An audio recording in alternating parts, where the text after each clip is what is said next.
Vamos, Monchi, nomás cuando quieras. Dale, bueno, es un poco larga la clase. Mi nombre es Ramón Sanz, casi creo que todos me conocen. Estamos en la parte de músculo esquelético del cerro y vamos a hablar de evaluación de fracturas. Los objetivos de la clase es tener un concepto básico, conocer los hallazgos fundamentales y especiales de la fractura, conocer las clasificaciones más empleadas. La fractura como definición es una solución de continuidad en el hueso, cartílago o ambos, causados por una fuerza externa, ya sea directa o indirecta, ¿no? Tenemos unas clasificaciones que podemos usar para más o menos agruparlas en cierto tipo de categorías, porque sí, son infinidades y por lo menos para tener en cuenta de qué estamos hablando. Por ejemplo, según la afectación cutánea, cuando se produce un contacto con la piel, es una fractura de tipo abierta, una comunicación con el exterior. Mientras que cuando la piel está intacta es una fractura de tipo cerrada.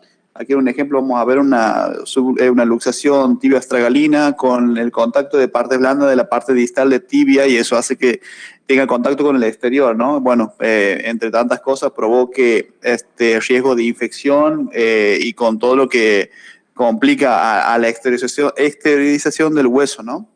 Después tenemos, según la localización de la fractura vamos a depender de qué tipo de hueso y de qué parte del hueso estamos hablando.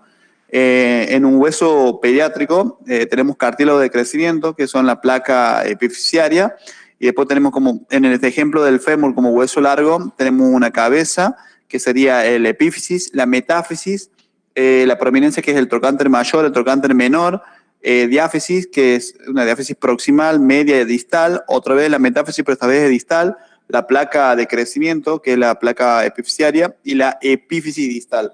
Lo mismo, pero sin cartílago en el hueso adulto, donde ya el cartílago de crecimiento se cambia por la línea epifisiaria y tenemos un cartílago que rodea la porción articular de los extremos de los huesos largos, ¿no? No sé qué pasó. Se desconfiguró todo. Bueno. Después tenemos en la placa, en la radiografía de frente y de perfil, exactamente lo mismo que acabo de comentar en el diagrama. La epífisis es la parte distal, la fisis de crecimiento, esto es un caso pediátrico, la metáfisis, que es la parte más proximal a la fisis, pero que no es tan extenso porque ya estamos involucrando la diáfisis distal, que es bastante amplia, teniendo una proximal, una media y una distal. Creo que se ve el mouse, que es lo que estoy señalando. Hasta esta porción tenemos una diáfisis distal, lo demás es metáfisis. Esta es la fisis de crecimiento y esta es la epífisis, ¿no? Tenemos después, según la morfología de la fractura, las tenemos como completa, las cuales pueden ser simple o conminuta. Esta conminuta, a su vez, esta es la simple, un trayecto horizontal en un hueso largo a nivel medio diafisiario. Y la conminuta, tenemos varios fragmentos. Estos fragmentos pueden ser en tipo ala de mariposa, por la triangulación que provoca el fragmento, es comparado a una mariposa, a un ala de una mariposa, ¿verdad? Y la segmentaria, que también es un tipo de conminuta, que deja un segmento como flotante, medio diafisiario, con los cabos bien separados, ¿verdad?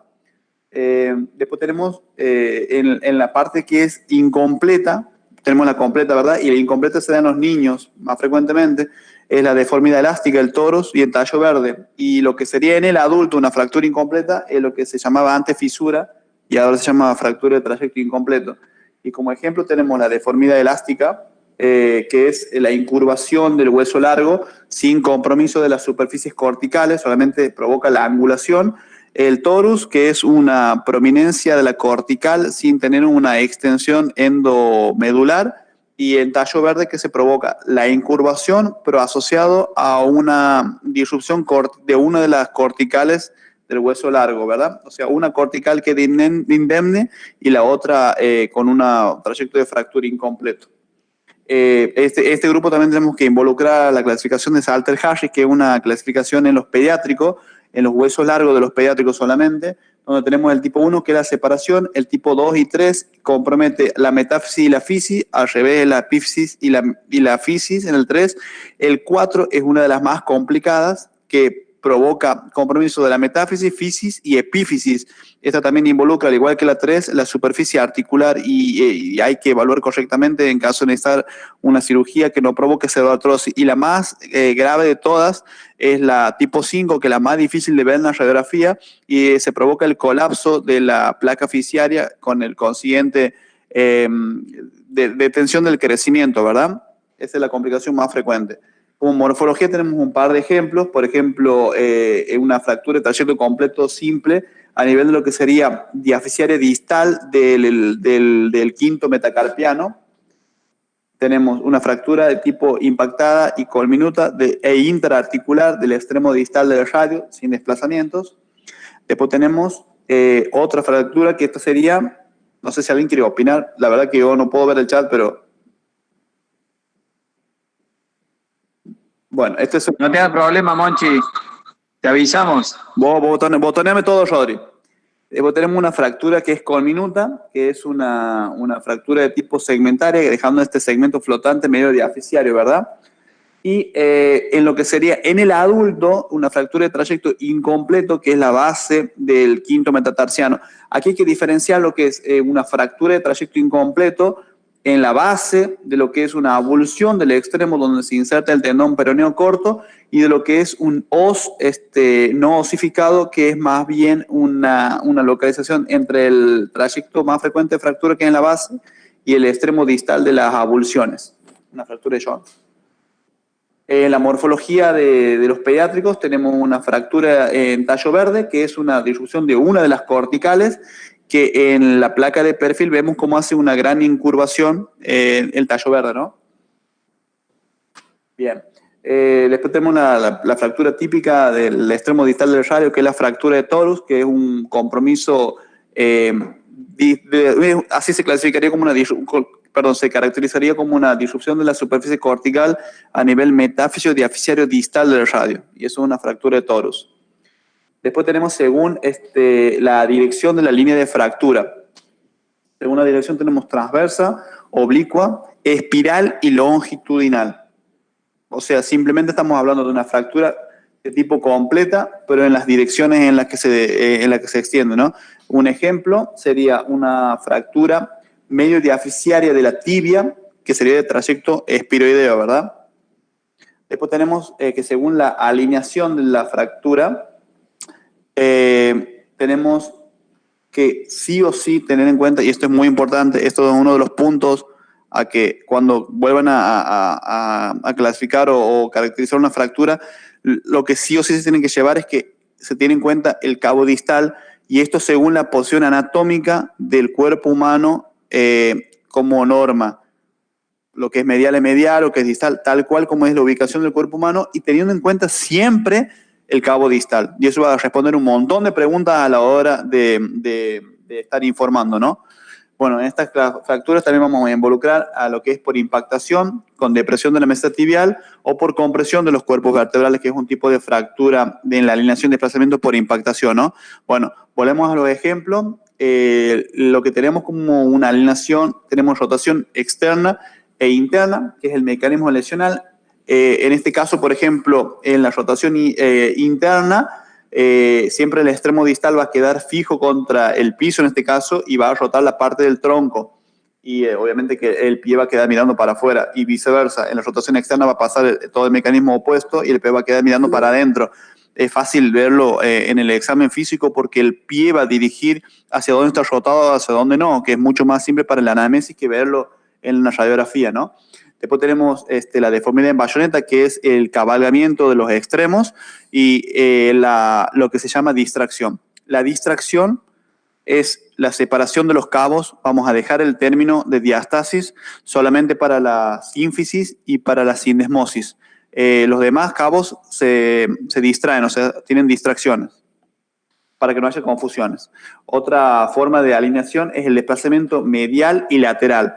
Si tienen en cuenta, siempre estamos hablando del cabo distal en la posición anatómica. Entonces es muy fácil, porque por ejemplo, el caso más, el primero a la izquierda, el desplazamiento hacia medial es del cabo distal y el desplazamiento lateral es del cabo distal. Estamos hablando siempre del cabo distal. El desplazamiento en valgo y en varo, ya lo he dicho un montón de veces, pero para que lo tengan en cuenta y no se olviden nunca, cómo diferenciamos valgo y varo. Valgo tiene la L, bueno, la L la usamos de lateral. El papel del radiólogo es fundamental en la clasificación y caracterización de las fracturas. Si bien todas las especialidades lo pueden diagnosticar, lo pueden ver, lo pueden clasificar según su forma, el radiólogo medianamente tiene que saber sí o sí, aunque sea lo básico de una fractura, verla, el tipo y por lo menos 2 o 3 palabras para saber si es grave o no. Entonces, ¿qué compete en el radiólogo? ¿Qué papel tiene? Sí o sí, elegir la técnica de imagen, sí o sí. El radiólogo dice si se hace una radiografía, una tomografía, una resonancia. Parece que conocer un poquito los fundamentos y demás. Hace la interpretación y por supuesto, si puede, un informe breve que sea fiable y útil. Y sobre todo, para el que hace cirugía, hace la planificación terapéutica. De acuerdo a la radiografía, el informe es lo que el cirujano traumatólogo va a buscar, ¿no? En cuanto a la técnica, y es esencial sí o sí los datos de lo que es la información clínica, ¿verdad?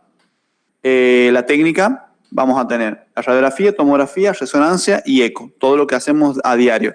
Empezamos con la radiografía, sí o sí 2 proyecciones ortogonales en diferencia de 90 grados una con la otra. Hay que incluir las articulaciones adyacentes y en caso de las fracturas diafisiarias, o sea, de los huesos largos, ambas articulaciones. No podemos tener una fractura en medio de la tibia y solamente tener un tobillo. No, tenemos que pedir también la rodilla, ¿estamos? También hay que hacer otro tipo de comparación, no solamente a anterior y posterior, AP, sino también lateral, oblicua y si se puede también comparativa, ¿no? Porque, por ejemplo, en este caso, vemos una radiografía, por ejemplo, del cuarto metacarpiano, perdón, del cuarto dedo, en la proyección de frente no se aprecia nada, solamente el hueso normal, y en la oblicua se ve bien el trayecto longitudinal que compromete la superficie articular, complicada a la hora de hacer pseudoartrosis. Esta radiografía, por ejemplo, es de antebrazo en un pediátrico, y si la vemos así medianamente a grandes rasgos, no tiene lesión ósea.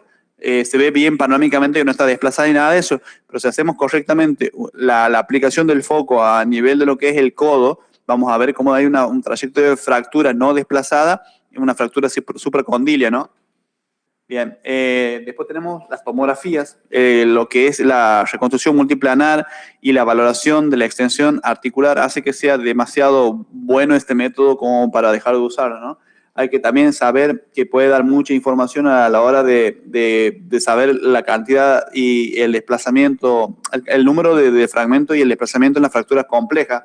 Y sobre todo hay ahora equipos que dan poquísimo o nada de artefacto. Por ejemplo, en esta radiografía AP de lo que es húmero, vemos que hay un fragmento, lo podemos clasificar o podemos caracterizar, perdón, como un fragmento óseo o calcificación en partes blandas a nivel subacromial y listo, y se acabó. En cambio, con una reconstrucción en 3D, vemos cómo ese fragmento óseo se transforma en un pedazo de hueso avulsionado de la región de lo que sería la parte posterior de la cabeza humeral, que puede ser tranquilamente una avulsión del manguito rotador. En cuanto a lo que es la resonancia, es el gol estándar para ver fracturas ocultas, las que son por estrés, en el esqueleto inmaduro y sobre todo y ante todo el compromiso de partes blandas.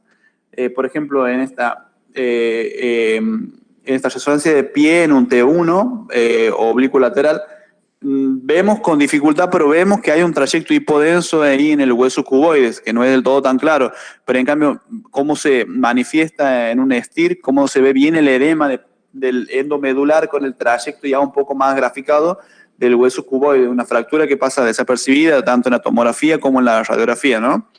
Después tenemos la ecografía, que si bien es un método que hace los hallazgos en forma incidental, valora muy bien la superficie cortical. Por ejemplo, aquí en este caso vemos una base, un quinto metatarsiano, con una ligera irregularidad que sería milimétrica, que habla de una fractura ya consolidada, pero que puede haber provocado dolor y demás en ese paciente en aquel momento y en la radiografía no se ve. Bueno, si se están durmiendo, los anteojitos de Homero, y si les interesa más, los venden en el Mercado Libre a 370 pesos. Esta es la parte más larga y se trata de las complicaciones de la fractura, porque una cosa es diagnosticarla y otra cosa es saber qué tan complicada es la fractura que estamos viendo. Si pueden prestar mucha atención, agradecería, y es un poco más larga. Voy a tratar de hablar un poco más rápido para que no sea tan tedioso ni aburrido, pero va a llevar un tiempo. Empezamos por las musculares y tendinosas. La complicación es que el desplazamiento del fragmento óseo provoca la ruptura muscular o tendinosa, o sea, directamente lo desgarra al músculo. Puede ser una lesión crónica a su vez, porque aparece hasta 3 meses después. Es muy típico la fractura en la superficie cortical de la costilla, que no se termina de consolidar y va erosionando y lacerando al músculo intercostal y provoca mucho dolor durante mucho tiempo. Después tenemos las complicaciones de tipo nerviosa, con una sección directa, la tracción por luxación, la compresión por aplastamiento y el atrapamiento. Todo provoca alteraciones a nivel de la sensibilidad o motricidad, ¿no? Depende del nervio que afecte. Por ejemplo, esta fractura, que la de Hostel-Lewis, provoca arrancamiento, tracción de donde se incurva el nervio radial a nivel medio diaficiario del húmero, y esta fractura espiroidea lo compromete casi en totalidad y provoca, obviamente, todo lo que inerva lo que hace tanto la sensibilidad motora como sensitiva del nervio radial, ¿no? Otra es esta fractura que provoca abulsión de lo que sería la epitróclea y compromiso del nervio ulnar, al nivel del pasaje del canal epitrócleo-olecraniano. Y eso obviamente también va a provocar afectación en el cuarto y quinto dedo y da como signo clínica en la mano del predicador. Después tenemos las complicaciones vasculares, que es la sección directa del vaso, puede ser una obstrucción arterial también con el coágulo y el vasoespasmo, el síndrome compartimental, ya lo vamos a explicar, y los pseudoaneurismas, producto de toda la fractura que compromete la parte vascular. La sección del vaso, la arteria radial, esto es un caso más que típico, ¿no? Que también estamos hablando de necrosis avasculares también un poco para adentrarnos en el tema. La arteria radial tiene una rama que es la superficial palmar, que va a vascularizar al escafoide a través del polo más distal y lo hace por una rama, muchas veces, bueno, en este caso 2, única, y de acuerdo al trayecto donde tenga la fractura del escafoide, va a provocar más o menos riesgo de necrosis avascular. Entonces, al tener la fractura, como por ejemplo en este caso, vemos cómo el cuerpo del escafoide de la mitad distal sigue vascularizado por la arteria que habíamos dicho, pero la parte más proximal, o sea, el polo proximal del escafoide deja de tener vascularización con un aumentadísimo riesgo de necrosis. En la resonancia, por ejemplo, ahí vamos a ver, bueno, en este caso es una cervidoartrosis, ¿verdad? Porque tiene los bordes escleróticos. El polo proximal casi sin vascularización, que en la resonancia, un ponderado en T1, se ve bien cómo está hipointenso en la médula ósea, mientras que la médula ósea adyacente está conservada porque es un hueso que ya no está vascularizado, es una necrosis. Y en el STIR ya se ve un poco cómo aumenta el contenido de lo que es la complicación de la necrosis, ¿no? Son todos la misma mano en radiografía, T1 y STIR. Después tenemos el síndrome compartimental. Muchas veces lo pedimos por guardia y muchas veces no se sabe bien el criterio con que se maneja o la definición. El síndrome compartimental es el aumento de la presión de un compartimento aponeurótico generado por un músculo muy edematoso que provoca isquemia por compresión. Es por eso lo importante muchas veces que piden Doppler para los síndromes compartimentales. Entonces tenemos que hay un edema que provoca compresión y esa compresión va a provocar una isquemia. Es muy común en fractura de huesos largos y la parte pélvica. En un ejemplo vamos a ver que hay 2 miembros inferiores, el de la derecha está conservado, mientras que a la izquierda vemos cómo la afectación del músculo, este es un fémur, ¿no? Un corte axial en el muslo. ¿Alguien quiere hablar? En un corte axial del muslo vemos cómo, en este caso, el compartimento anterior, que es el vasto intermedio, tiene una afectación de las fibras musculares con edema subaponeurótico y eso aumenta la presión de todo este compartimento que es el anterior, por ende va a comprimir los vasos y va a provocar una isquemia, ¿no? O sea, a eso se refiere cuando dice síndrome compartimental. Después tenemos las complicaciones viscerales, que son la rotura vesical y la uretral. Es muy frecuente en el politrauma en un paciente que tiene la vejiga llena.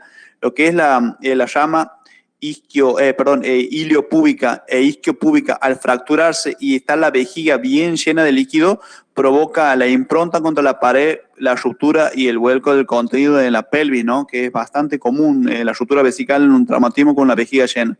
Por eso hay que hacer parada y ir al baño cada 2 por 3 en la ruta. Las complicaciones óseas. Tenemos que saber sí o sí que cuando se produce una fractura, primero, rápido, ¿no? Se forma un hematoma, un callo blando, un callo duro y se remodela. Todo este proceso lleva entre 1 semana a 2 meses, depende del hueso, como promedio. 1 semana a 2 meses como promedio. De que depende de muchas cosas. Lo único que quiero que se queden con todo esto es que la edad, la localización, la posición de los fragmentos, que esté inmóvil, la actividad del post-tratamiento, la vascularización de la fractura y el metabolismo óseo son lo más importante para que, bueno, se consolide correctamente y no provoque este tipo de remodelaciones, ¿verdad? Con acortamiento del miembro y todo lo demás. La fase inflamatoria, callo suave, callo óseo, o el callo duro y el remodelado. Las complicaciones óseas tenemos el retraso en la consolidación, que es la falta de formación de callo óseo en un tiempo esperado. Estamos hablando de que hemos dicho semanas a 2 meses, o sea, 4 a 20 semanas y puede ser reversible. Tenemos una consolidación defectuosa con... es fácil de caracterizarlo. Tenemos extremos con bordes escleróticos. Al tener bordes escleróticos, obviamente que esto no se va a fusionar. Entonces tenemos la forma de una pseudoartrosis, o sea, una pseudoarticulación. O sea, este hueso largo contiguo parece que está articulado. De ahí viene la palabra pseudoartrosis, ¿verdad? La ausencia de unión, dolor e impotencia funcional, es un callo detenido. Los bordes también son escleróticos y se provoca pseudoartrosis. Y se puede ser hipertrófica, que tiene un callo reactivo, como en este ejemplo, y que si se lo sigue inmovilizando, puede que en algún momento se vuelva a consolidar. Y la atrófica no tiene callo óseo. Sí o sí hay que ser operado, tiene que ser quirúrgico. Por eso es que algunas fracturas se operan y otras no. La consolidación defectuosa, la que hemos dicho después, tiene un buen callo óseo, pero la alineación está mala. Ahí hay una disfunción y una pseudoartrosis, cortamiento del miembro y demás. Esto es una fractura bien típica de lo que es una rodilla flotante. Se le fracturó el fémur y la tibia y le quedó la rodilla suspendida. Por eso es que va a tener seguramente deformidad del muslo, de la pierna y acortamiento de los miembros, ¿no? La osteoporosis postraumática es por inmovilizar y afecta al hueso en forma difusa. Vemos cómo en la radiografía va la osteopenia avanzando a tal punto de tener un hueso totalmente desmineralizado, que en la resonancia se ve bien cómo la trabeculación está tan disminuida que casi que diría que no tiene mucha trabeculación importante. La alteración en el crecimiento es el cierre precoz de la fisis. Esto es de pediátrico. El ejemplo más típico es la fractura del extremo distal que compromete la fisis y vemos cómo hasta se está acortando el radio, producto de esta unión precoz de la fisis del radio, hasta haciendo una variedad cubital positiva importantísima. Esto es un frente-perfil, y en la tomografía sagital vemos cómo hay un callo óseo en la fisis de crecimiento, ese hueso no crece más. Las alteraciones en el crecimiento del la osteólisis postraumática.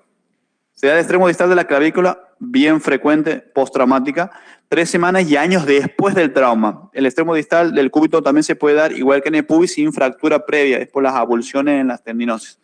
El extremo distal de la clavícula, vemos cómo hay un cambio de la densidad de la médula ósea, que se va haciendo cada vez más intenso hasta comprometer partes blandas, y algunas veces provoca esclerosis y pequeñas formaciones geóticas subcorticales a modo de pseudoartrosis, pero es característica que solamente afecta el extremo distal de la clavícula y no la articulación acromioclavicular. La osteomielitis, que puede complicar una fractura abierta, de lo que hemos hablado al principio, o la osteosíntesis, que es la cirugía. La cicatriz que no consolida tiene los bordes bien abiertos. Esto provoca compromiso óseo, que en la radiografía se ve bien cómo está. Hay un dimorfismo de la superficie cortical con pérdida de partes blandas, las cuales están aumentadas de densidad, al igual que la médula ósea. Y en la tomografía sagital se ve bien los bordes escleróticos e irregulares con pérdida de sustancia de partes blandas, producto de una infección que puede ser aguda, crónica, todo por una fractura abierta, mal consolidada o no cerrada, ¿no? Después tenemos la necrosis avascular, que es secundaria sí o sí al condicionamiento vascular. Es más común en la cabeza del fémur. Aquí vemos cómo afecta el dimorfismo, es mucho más importante en la cadera izquierda, ya provoca una incongruencia de coxo-femoral. Paciente seguramente puede estar llegado a estar postrado, ¿no? Lo mismo pasa en el polo proximal del escafoide, por lo que hemos comentado anteriormente. En el hueso semilunar pasa exactamente lo mismo. El cuerpo del astrágalo, hay un colapso del cuerpo, de la altura del hueso con bordes irregulares y demás. Esto también parece una osteomielitis crónica. Y sobre todo también en la cabeza del húmero, causa de reemplazo glenumeral producto de la irregularidad a nivel proximal con dismorfismo, igual que la cabeza del fémur, pero a nivel del húmero. ¿Estamos bien hasta ahí? ¿Estamos cansados? Eso era todo óseo. Las articulares, alguien que me diga que está todo bien porque yo no puedo ver nada. No sé si estoy hablando con la pantalla sola. Sí, Raymond, todo bien, sí. Bien, gracias. No estar muertos. Las articulares, rigidez, osteoartritis e inestabilidad. Rigidez, ¿por qué? Adherencias intra o extraarticulares. La artrodesis calcáneo-astragalina provoca colapso del espacio articular. Este pie está recontra rígido, además de tener osteopenia difusa y todo demás, pero este pie no tiene una buena movilidad, ¿no? La osteoartritis es la pared del cartílago por mala reducción. Por ejemplo, una resonancia de rodilla T1 coronal y de P coronal y axial. Vemos cómo se pierde la superficie condral con múltiples focos de osteocondritis, y a eso ya provoca contacto con las superficies óseas y ruptura meniscal con inestabilidad, bloqueo y todo lo demás, ¿no? La inestabilidad articular es la aparición de luxaciones recidivantes. La más común y más típica es la del hombro. La del hombro, por la luxación glenumeral anterior, provoca una irregularidad bien importante con el hundimiento de la cabeza del húmero por el mecanismo de luxación. Y además que la articulación glenumeral ya tiene por ende una superficie articular muy pequeña para la cabeza del húmero. El ejemplo más típico siempre es como si fuese una niña sentada en una silla chiquitita de niño, es como que en algún momento se va a caer, o sea, es como que no entra en la sillita. Bueno, este es igual, el húmero no concuerda bien con la glena y ya de por sí se subluxa, ya con una ruptura que va a encajar en la superficie que está rota, que es muy probable de la parte anterior de la glena. Directamente las luxaciones son recidivantes y casi muy frecuentes en un hombro que seguramente va a ser operado. Bueno, después hay un trabajo de esto que está bastante bueno sobre calcular la cantidad de superficie que encaja en la cabeza del húmero contra la glena, ¿no? Las otras, ¿cuáles son? La miositis osificante y la atrofia de Sudeck. La miositis osificante es la formación de hueso heterotópico en el seno de un músculo. Tienes que tener el antecedente sí o sí de haberte desgarrado. Si no te desgarraste y te curaste mal, es muy probable que no sea miositis osificante. Hay que tener en cuenta, entre tanto ejemplo, como el osteosarcoma parostal, pero esto tiene unas características que sí o sí hay que conocer. Cuando vean una calcificación en partes blandas, tienen que ser en pacientes jóvenes, áreas susceptibles de golpe, parte lateral del tórax, muslo lo más frecuente, y en la radiografía vamos a ver una lesión ovoidea con anillo de calcificación y osificación periférica rodeando un centro menos calcificado, separado de la cortical ósea. ¿Qué quiere decir todo este palabrerío? Que la calcificación va a ser bien neta de forma periférica y el centro va a ser poco calcificado con un área menos densa que el hueso. Entonces, esta forma y sin contacto con la superficie cortical en partes blandas, sí o sí hay que pensar en una miositis osificante, sí o sí, y más con el antecedente de un desgarro. En ecografía vamos a ver exactamente lo mismo, una calcificación polilobular en parte blanda, sin contacto con la superficie cortical, que se lo ve bien aquí en el área del deltoide, en el tercio medio del brazo, la calcificación bien periférica, el centro menos calcificado y no hay contacto con la superficie cortical. Todo eso es el diagnóstico diferencial de algo muy malo como el osteosarcoma parostal, de una miositis que es algo benigno y no se toca. Otro ejemplo, de nuevo lo mismo, esto es una tomografía, esto es una resonancia para que veamos la cortical, cómo no está en contacto con el área calcificada en forma periférica y el centro mucho más denso, y en la resonancia la afectación de partes blandas con el calcio rodeando y no hay afectación cortical, que es muy importante a la hora de evaluar tumores. La atrofia de Sudeck. Se produce dolor, edema y trastornos tróficos, o sea, producto de fracturas. El diagnóstico se hace por radiología, resonancia, detección en la gammagrafía y lo más importante es el antecedente del paciente de tener alguna secuela de fractura o cirugía.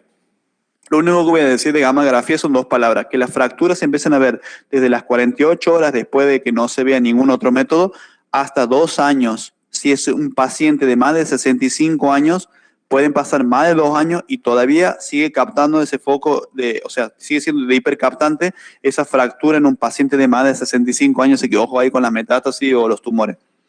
En el examen clínico el edema es bien marcado en comparación contra el contralateral, que siempre hay que comparar para saber qué está pasando, tiene el antecedente de una fractura y demás, es una complicación y ese se llama atrofia de Sudeck. Mi vieja también dice eso. Entonces vamos a ver las fracturas especiales. Tenemos las patológicas por estrés, abulsión, trabecular y diastasis. Vamos a hablar rápido. Patológica, hueso debilitado por neoplasia o infección y se da por trauma de baja intensidad. Un ejemplo muy claro, un hueso muy osteoporótico y se produce disrupción cortical del medio diaficiario del húmero en un hueso muy osteoporótico, ¿verdad? Entonces una fractura patológica, pues digo posteoporótico, tranquilamente puede estar infiltrado de metástasis, está bastante irregular.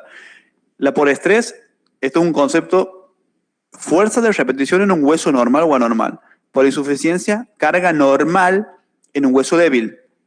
Y por fatiga es carga normal en un hueso normal. O sea, se fatiga un hueso normal y en insuficiencia el hueso ya estaba débil, pero la carga siempre es normal. El diagnóstico es con radiografía, gammagrafía o resonancia, ¿verdad? Tenemos varios ejemplos. En un hueso débil, una fractura de lo que sería el alerón sacro provoca, bueno, en una reconstrucción 3D poco y nada se puede ver, pero la captación en cámara gamma es bien importante de los alerones sacros producto de un hueso debilitado con una fractura de una carga normal. Otro ejemplo, tenemos el calcáneo, que es una radiografía normal con mucho dolor.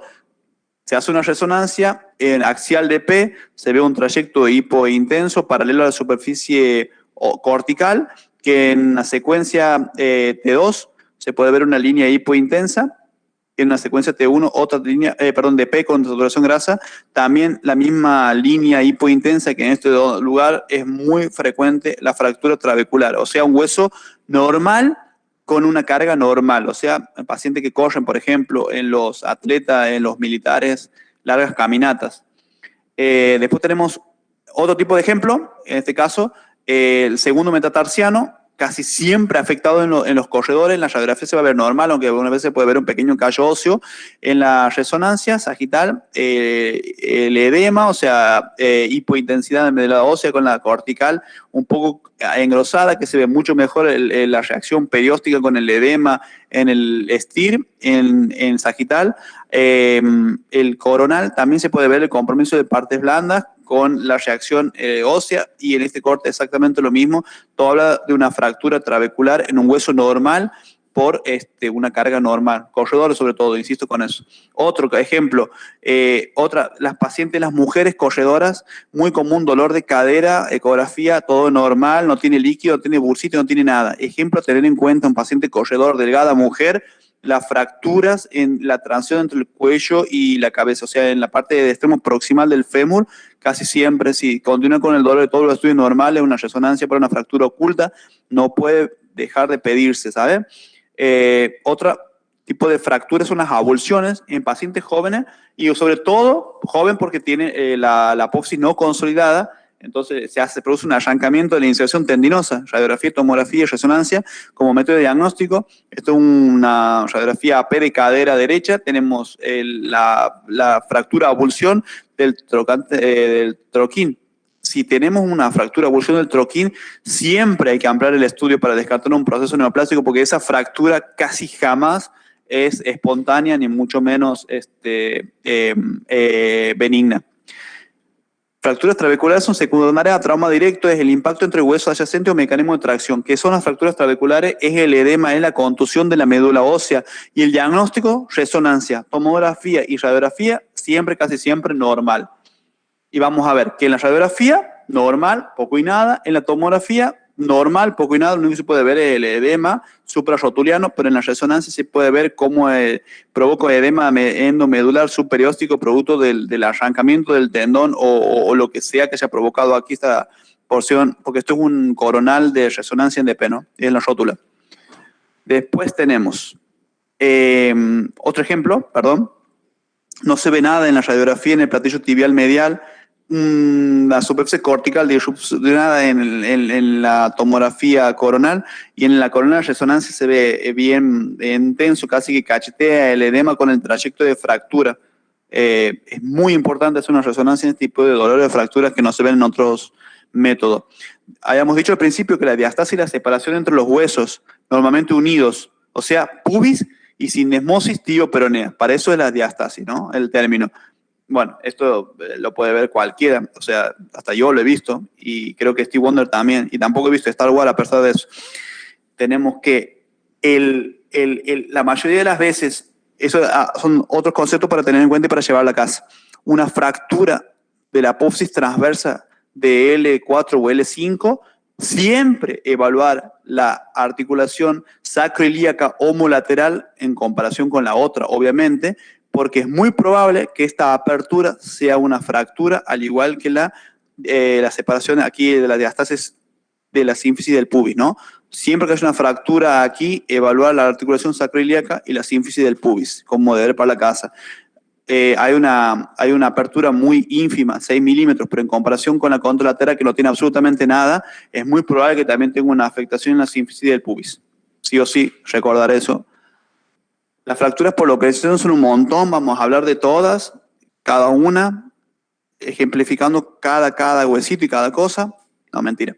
Es muy aburrido y la verdad que para que si pueden llegar a ver y les interesa un poco de traumatología en cuanto a lo que es clasificación de fractura, en esta página se pueden ver todos los tipos de fractura colocando ahí los datos, y es una de las denominaciones que se usan aquí en el servicio de traumatología del sanatorio. Por si a alguno le interesa, dejo ahí el link. Lo que sí vamos a ver, y espero que no se hayan aburrido y no se cansen, ya falta poco, son especialmente la fractura de húmero, el extremo distal del radio y del tobillo. Solamente esas tres. Para que cuando estén en la guardia y no atienda el residente que está como backup o el médico de planta que está como backup, vamos a saber sí o sí estos conceptos. La superficie articular, importantísimo en fractura, debe ser lo más importante en la fractura. El defecto es la separación que hay entre la superficie articular a modo transversal. Mientras que, esto me llama gap, mientras que el escalón es el hundimiento de la superficie articular que deja un espacio. Bueno, ese espacio puede ser en 3 dimensiones, pero lo que más importa es esto que se llama defecto gap, y esto es el escalón. Me parece eso porque es lo más importante de una fractura intraarticular. Dicho esto, fractura del húmero proximal. Mecanismo lesional, caída con apoyo en la mano en jóvenes con mucha energía, o sea, caída en bicicleta y demás, que vamos a pedir una radiografía AP lateral y en Y, que es la proyección del AMI. Y si no, tomografía. Colocamos al paciente con algo sobre el hombro contralateral para tener una buena imagen de la articulación glenohumeral. Si algún técnico licenciado pregunta, la planificación tiene que ser sí o sí paralela a lo que sería la glena, sí o sí paralela a la glena. La otra línea ortogonal, en 90 grados la va a cortar, pero la glena tiene que estar bien visualizada de esta forma. Si la fractura es en la glena, solamente vamos a mandar la reconstrucción en 3D de la glena, no importa lo demás, siempre y cuando la fractura sea de la glena, ¿verdad? Los hallazgos relevantes vamos a ver desplazamientos, que son los fragmentos de la cabeza del húmero, y los riesgos de necrosis avascular, que ya lo vamos a ver. No hay que olvidar que en la fractura puede haber luxación glenohumeral, o sea, hay que evaluar la articulación glenohumeral, la articulación acromioclavicular y si hay o no hay atrofia muscular del manguito rotador. La clasificación que se usa aquí casi en todo lado es la del NIR, que son para los fragmentos no desplazados, perdón. La clasificación de NIR es 4 partes: cabeza, troquín, troquíter y diáfisis. Después van evaluando ustedes por separado y demás, pero eso es un ejercicio para la casa, no quiero hacer muy extenso. Lo único que quiero que sepan es que esto es muy importante. Los criterios de riesgo de necrosis avascular en un paciente que tiene una fractura de cabeza humeral. La fractura del cuello anatómico. El cuello anatómico es la parte más proximal, porque el cuello quirúrgico por donde se opera es la parte más distal, sería por esta altura. Este es el cuello anatómico, este es el cuello quirúrgico. La fractura del cuello anatómico, riesgo de necrosis avascular. Rotura de la bisagra perióstica medial, que es una intersección entre la parte más declive de la cabeza. La ruptura en esa base también provoca riesgo de necrosis avascular, al igual que esta longitud del cálcar, que es un espacio que está por debajo de la cabeza humeral, por donde se introduce los vasos que irrigan a la cabeza humeral. Si tiene menos de 8 milímetros, es muy probable que, o si está desviado para adentro o está disminuido, es muy probable que no tenga vascularización y haya un riesgo de necrosis, ¿no? Que es lo más importante de esto. Otros son el desplazamiento en varo y el medial de la diáfisis, o sea, que la parte más distal del húmero se vaya hacia adentro o se angule la cabeza. Eso complica mucho la irrigación que se va a meter por debajo de la cabeza humeral y es un riesgo de necrosis, que es lo más importante de todo esto que hay que tener en cuenta. El radio distal, y nos falta uno de tobillo. El radio distal, vamos a tener como mecanismo lesional la caída con apoyo de la mano, o sea, de la caída tanto con la mano palma para adelante como para el otro lado, que se pide radiografía posterior anterior lateral. Y la colocación en el tomógrafo es como de Superman. La planificación tiene que ir sí o sí cortando el extremo distal del cúbito y radio a modo que quede en la aguja del reloj como sea la hora 12, la hora 6, la hora 3 y la hora 9 o al revés, pero sí o sí en un corte que pase dividiendo en cuatro cuadrantes la articulación radiocubital. Y se manda solamente la 3D del radio, porque lo más importante es la fractura intraarticular y es la más común. Que esto es lo que le importa a los traumatólogos, saber cómo está la superficie de carga en el extremo distal del radio. Los hallazgos de la típica fractura articular, las medidas se hacen solamente en radiografías, hay muchas medidas, no lo vamos a ver ahora, es muy extenso. Si hay o no hay indicación de reducción, y si hay o no fractura de avulsión de la apófisis exterior del cúbito, compromete mucho lo que es el fibrocartílago triangular, sobre todo evaluar la articulación radiocubital distal. Esto, en este caso, esta subluxación para adelante o la separación es mucho más que grave en un paciente que tiene una fractura y hay que evaluarlo en un corte axial. No hay que olvidar que el carpo también se puede fracturar y hay que ver cómo está alineado y si hay o no pérdida de reducción para un control por radiografía. Si hay pérdida de la reducción por la inestabilidad, ¿verdad? El tobillo, el mecanismo de la torsión, se pide radiografía AP, mortaja, para ver obviamente el plafón tibial y también una radiografía lateral. La colocación del paciente es con un posapié en el tomógrafo, con la cabeza para el otro lado, los pies entran primero. La planificación también como radiocubital, que queden 4 cuadrantes lo más simétricos posibles. ¿Para qué sirve? Lo más relevante de esto de la tomografía, además de saber que la fractura puede ser en pull-off o push-off, es el mecanismo que va a provocar la apertura o no de la cinemosis tibioperonea. La parte más distal de radiocubital en una fractura es lo que medianamente importa a la hora de reducir en los traumatólogos. No hay que olvidar los signos de inestabilidad y las equivalencias ligamentarias es otro tema, pero sí, por ejemplo, un solo ejemplo, anatómicamente, esta fractura, tibia, esto es anterior y esto es posterior. Esta tibia tiene fracturado la parte posterior. O sea, esto es altamente sugestivo de que se haya avulsionado el ligamento peroneo astragalino anterior. Tiene fracturado la parte anterior del extremo distal del peroné. Altamente sugestivo de que se haya fracturado el fascículo anterior del ligamento lateral externo. ¿Estamos? Esos son los equivalencias ligamentarias. Y la clasificación que usan aquí es la de Weber o Weber. El mecanismo, el push-off provoca el desplazamiento, la rotación hacia lateral y provoca fractura de lo que es el extremo distal del peroné y cuando lo hace hacia el otro lado, o sea, hacia externo, fractura el malleolo tibial. Y la calificación de Weber es muy fácil. La fractura siempre se toma como el extremo más medial del peroné. Si está fracturado, la fractura llega hasta la parte más próxima del tibia, no importa, es donde comienza la parte medial del peroné. Si es por debajo de la sinesmosis, infra, si es a la altura de la sinesmosis, transinesmal, y si es por arriba de la sinesmosis, suprasinesmal. Es muy fácil clasificar y así de paso también le dan un mano al traumatólogo para que sepa si está inestable o no. Si ya están dormidos, me avisan. Están dormidísimos, nadie me dice nada. Vamos bien, Ramón, vamos bien. ¿Sí? 41 minutos llevo y no sé si me han entendido nada de lo que he dicho.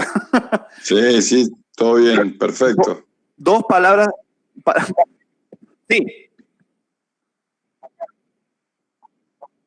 No, mira, ¿sabes qué? En este caso, si no han pagado la colaboración, decirles que no. Decirles que no porque han quedado en que Kuwait iba a pagar y no pagó.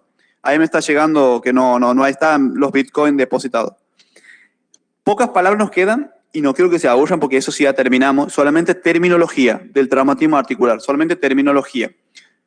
La luxación es la pérdida completa de contacto entre las superficies articulares. En este caso, bueno, la más común y la más típica es la del codo. Si el olecranon se va para atrás es una luxofractura posterior. Si se va para adelante es una luxofractura anterior. Sépanse eso, sí o sí. Si se va todo para lateral, porque este es el radio, es lateral. Si se va todo para medial, porque este es el cúbito, es medial. Y si se separan entre los dos, es una divergente. Caso muy raro, muy atípico, una sola velocidad. Después tenemos la subluxación, que es la pérdida parcial de contacto entre las superficies articulares. Esto, a pesar de que, bueno, parecía que está muy subluxado, está en contacto con la superficie articular, ¿no? Al igual que esta. Son dos codos, feos, pero vale el ejemplo. Y la diastasis y la separación entre la sinesmosis tibioperonea, que es mucho más distal. Bueno, esta es la subluxación, perdón. El anterior, perdón, me he equivocado. Este es el codo, también está subluxado. Este sería hacia posterior porque es el olecranon, hacia posterior porque es el olecranon, ¿no? De eso estamos hablando. Para que se quede en claro cómo son las luxaciones del codo. La subluxación, perdón, en este caso era la articulación glenumeral, que tenemos una subluxación anterior por desplazamiento anterior de la cabeza humeral. Una sola cosa voy a decir de esto.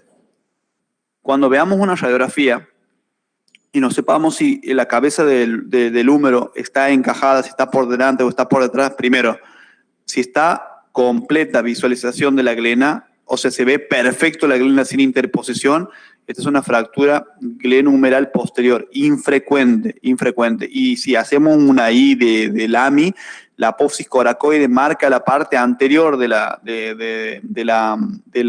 articulación glenumeral, o sea, la cabeza estaría por detrás de la apófisis coracoide. Al revés, si es una luxación como esta, glenumeral anterior, la cabeza del húmero borra parcialmente la glena y a su vez podemos ver cómo hay contacto de la superficie articular con la glena. Eso es muy importante a la hora de saber si está subluxado, si hay posterior o anterior.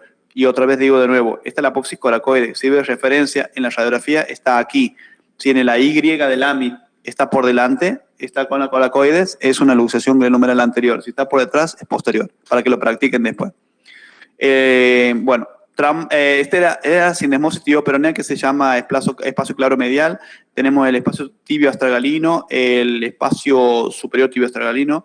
En realidad, lo que quiero decir con todo esto es que el espacio real que existe de la sinesmosis tibioperonea es este que está aquí. La radiografía nos ayuda mucho, pero esta es la parte posterior del extremo distal de la tibia y esta es la parte medial del peroné que se superponen. Esto es superposición de imágenes. Esto es el espacio real, el borde medial del peroné y la parte más lateral de la tibia. Esta separación es lo que hace la apertura de la sinesmosis tibioperonea, que aquí está bastante clara, porque es un signo de inestabilidad y hay que verlo en la radiografía, sobre todo en la posición de mordaja. Trauma de las articulaciones sinoviales. Tenemos la articulación glenumeral con anterior, posterior, superior, articulación acromioclavicular. Luxación de codo, igual. Posterior de cúbito y radio, subluxación, fractura y luxación de Montegia, luxación radioulnar, inestabilidad carpiana, de cadera y todo lo demás. Tobillo, rodilla y demás. Bueno, me encanta porque a todos nos dicen que somos súper, ¿visto? Mentira, es la madre de cada uno. Voy a hacer solamente 2 casos clínicos para cerrar toda la clase, a veces me la entendió. No sé si alguien quiere colaborar y espero que sí, y espero que estén despiertos. Voy a poner un ejemplo primero.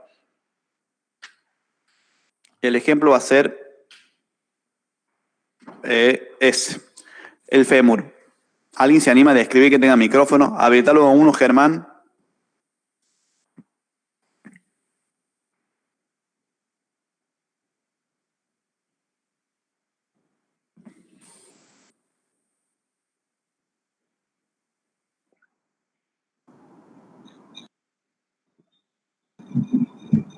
¿Hola? Sí. ¿Quién habla? Mira, vamos a ver, este es un fémur, ¿verdad? Y según esto, vamos a saber qué localización tiene, cuántos fragmentos y cuánto desplazamiento tiene ese hueso, ¿verdad? Vamos de nuevo. Fractura diafisaria del fémur, ¿Sí? con minuta. No. ¿Sería trayecto? ¿No es con minuta? No, sería simple porque tiene solamente un trayecto. ¿Pero qué tipo de trayecto tiene? Oblicuo o espiralado. Ese, espiralado. Entonces tenemos hueso fémur, medio diafisario. Pero atrás no tiene un fragmento. ¿No me estás charlando? No es un fragmento. No, es la rotación, debe ser una mente de densidad y demás. No, te juro que no. Me está haciendo trampa. Te juro que no, Beto. Aunque no creas, te has equivocado. Aunque no lo puedo creer, te has equivocado en una clase mía. Ya está, con eso ya he ganado. Mira, hoy es un día especial entre todos, mira. Bueno, y están acabalgados los extremos. Vos sabés que más que cabalgado estaría angulado. Y según, por ejemplo, mira, ¿se ve el mouse? Sí. Bueno, este es una frente y esto es un perfil. Si estaría de frente, el extremo distal está para afuera o para adentro. Para afuera. Entonces sería un desplazamiento en valgo. En valgo lateral. En valgo lateral. Y si tomamos la parte perfil, sería una angulación o desplazamiento anterior. O sea, sería en valgo espiroideo medio diafisario del fémur. Anterior. Bien, entonces tenemos la localización, el trazo y desplazamiento. Articular no corresponde en este caso. Y después tenemos lo que tenemos que considerar es el mecanismo lesional. Es muy probable que sea sido rotacional. La lesión asociada, habría que ver si tiene parte muscular afectada, vascular, lo que sea que hayamos visto. ¿Qué proyecciones se harían? Ninguna complementaria. Una prueba complementaria puede ser una resonancia o una tomografía, depende de la estabilidad del paciente, de la hemodinámica, ¿no? Y bueno, la necesidad de evaluar fractura, articulaciones adyacentes, capaz que hubiera sido mejor también ampliarle para la cadera y para el rodilla, pero se ve perfectamente en esa radiografía que está, diría, conservada, ¿no? Se ve apenas la rodilla, pero bueno, en un corte sí, en otro no.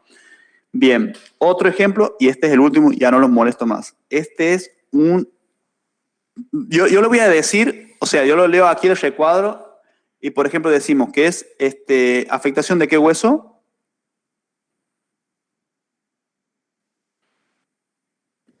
Vamos, Salvatore. ¿Cuál? Radiodistales. Bien. Trazo y fragmentos.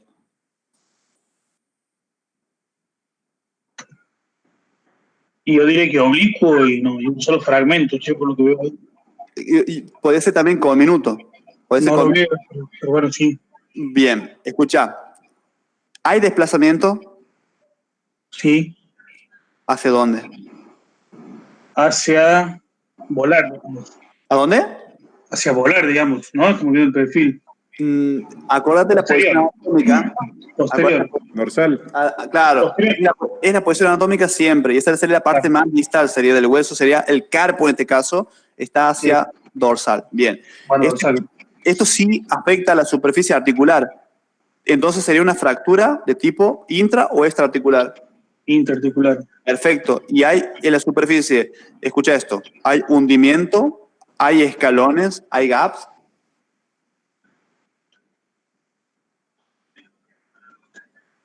Y en el perfil sí, te diría que sí, que hay hundimiento y escalones. Bien, perfecto. Esto es muy importante lo que voy a decir. En las superficies articulares hasta 2 milímetros se considera expectante para no operar, aunque en lo que es la articulación radiocarpiana, cualquier desnivel, aunque sea 1 milímetro, la mayoría de veces los consideran, lo controlan porque hay muchísimo riesgo de pseudoartrosis. Entonces, el hundimiento, si bien aquí pareciera que sería de 1,5 milímetros, 2 milímetros, está muy al límite, casi que se opera. Y en cuanto a lo que es la alineación, ¿está conservada? ¿Está subluxada? ¿Está luxada? Subluxada. ¿Para dónde está subluxada? Hacia dorsal. No. ¿Por qué? Porque, mira, fíjate que el extremo distal del radio encaja bien y perfectamente con el semilunar en lo que es la placa de perfil. Entonces no está desalineado en cuanto a lo que es la articulación. Claro, está tomando el desplazado fragmento. o angulado, ¿entiendes? O sea, Sí, la sí. zona articular podría ser que esté conservada, pero que tiene una angulación en dorsal del extremo distal, ¿estamos? Bien, y lo que hay que considerar, de nuevo, como he dicho en el otro párrafo, es si hay, ¿cómo sería el mecanismo lesional? Ya está todo completado, esto lo acabo de decir yo. Mecanismo lesional seguramente es con la mano caído con el brazo extendido y con la mano hacia, sería flexionado, no, perdón, sería extendida. Las lesiones asociadas, bueno, de nuevo lo mismo, la parte vascular y todo lo demás que habíamos dicho, todo eso. Las proyecciones, no sé si habrá falta otra proyección, pero las pruebas complementarias, ¿qué le pedirías, Gastón? ¿Qué más le pedirías a esta fractura? ¿Qué otra prueba?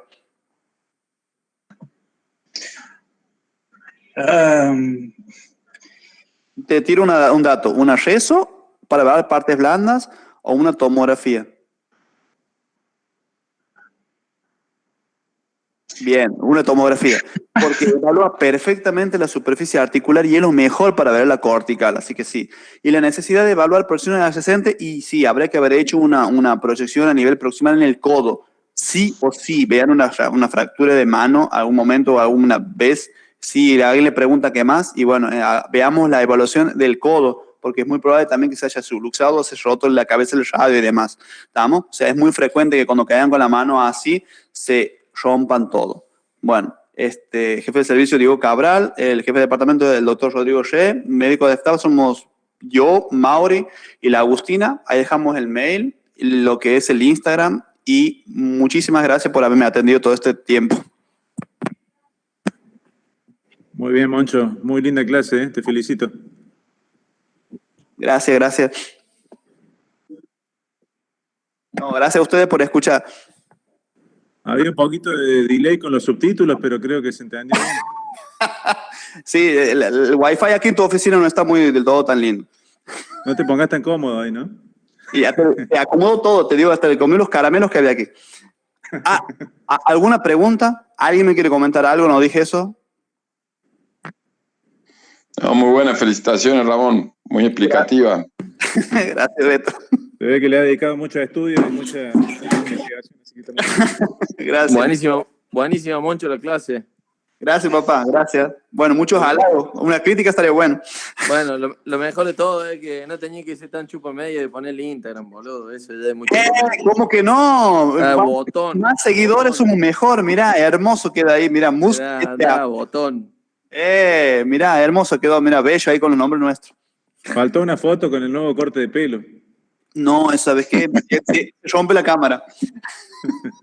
Che, Moncho, fractura de columna vertebral, no hablaste nada, ¿no es cierto? No hablé nada, solamente dije fractura, aplastamiento y hablé algo de sacro nada más, no, sí, tenés que haber visto, es un tema bastante largo, ¿no? O sea, tiene muchas complicaciones medulares sobre todo. Sí, lo podemos dejar al Vamos a dar un doctor. día una clase de trauma de columna, ¿no? Sí, podremos preparar. Si no lo quiere dar el doctor Jorge Galinde. Bueno, lo vamos a preparar. Bueno,